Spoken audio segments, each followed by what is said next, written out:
Hello everyone, we're here to talk about cold wax painting. I think you're really going to enjoy this process. I'm here with my co-presenter, Missy Carini, and Missy's holding what is the cold wax, which is the encaustic part of the process. And this is Dorland's Wax Medium. You can purchase it online at most of the art stores. I think I got mine at Blick. This is also oil mixable, water mixable oil colors. I like the water mixable with students, a little bit friendlier. So we're going to go ahead and demonstrate the process and show you how all of this works. Okay, so I'm setting this up and here you go.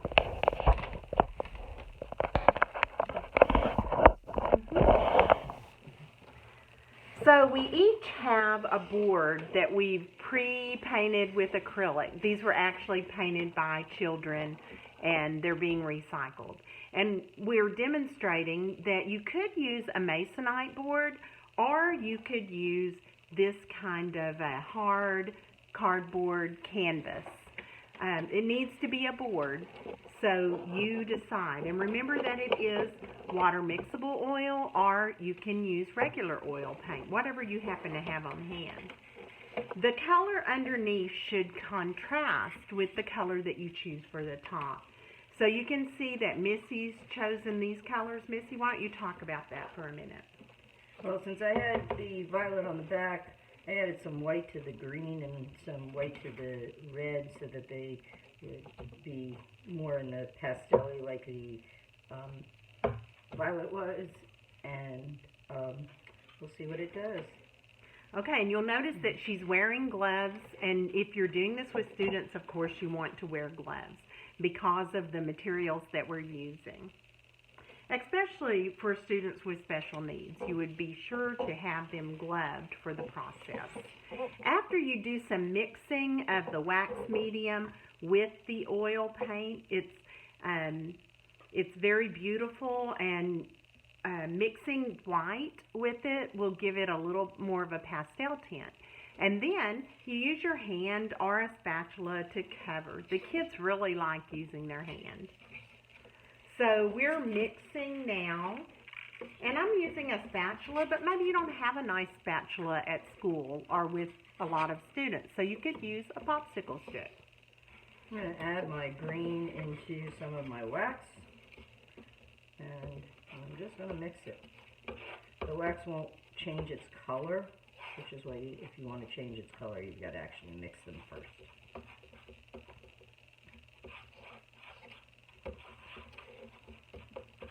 I use two colors. I use the light yellow and the ochre color, yellow ochre, and I mix them sort of in separate places on the plate, and we're about to apply this to the top of dried acrylic. This is dried acrylic, and then this is the water mixable oils.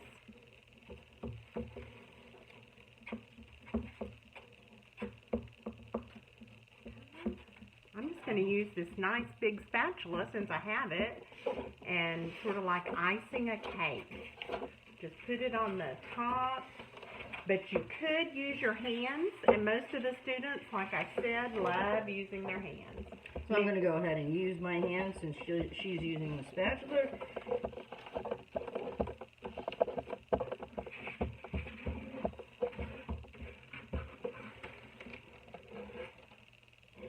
Your subject matter could be anything. In the slide, you'll see that I used the inspiration of an artist, and it was trees and nature.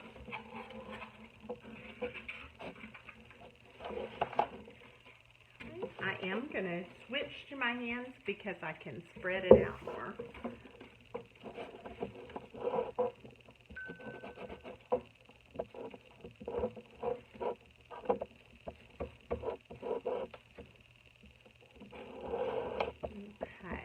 Looking good. Missy, yours is almost ready to scratch.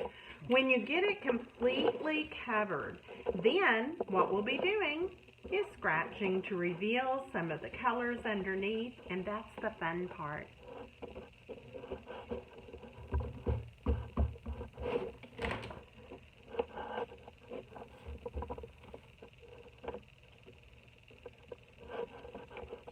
You may even have areas where some of the color's showing through. That doesn't bother me. That's up to you.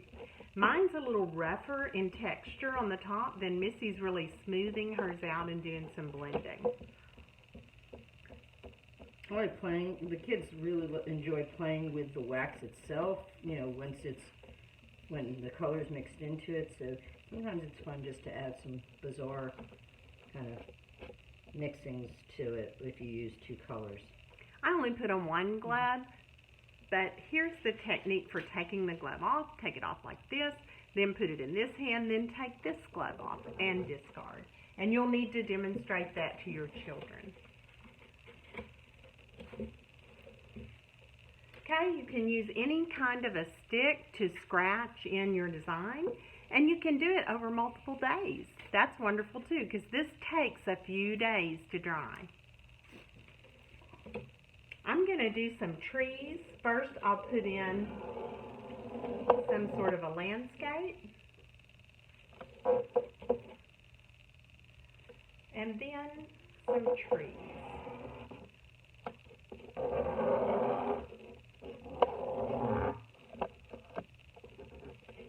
You might want to use your plate to put your extra goof on.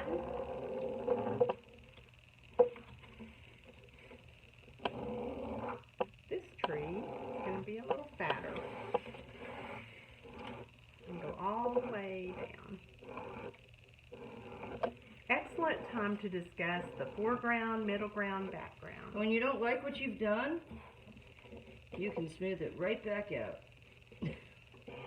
Which is where I got to. That's great too, because it's very forgiving with students. And students will love that about this process. At the beginning of the slide, we were standing by one of my pieces, an award-winning piece. So you can work this into your own art.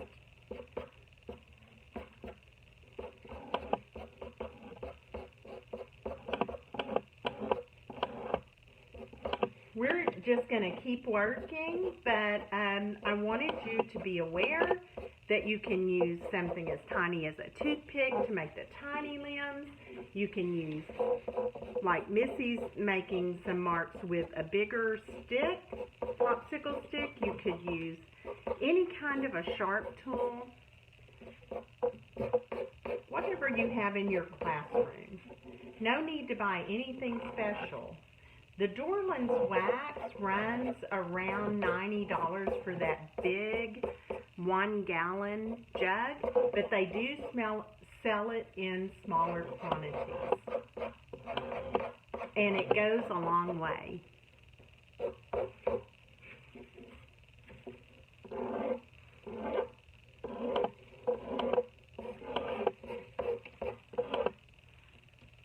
Now, there could be like some little bushes here on the, maybe a little pine tree thingy. There we go. Here. Okay, so we're going to wrap this up and just say, hope to see you at our session. I hope you enjoy this process and give it a try.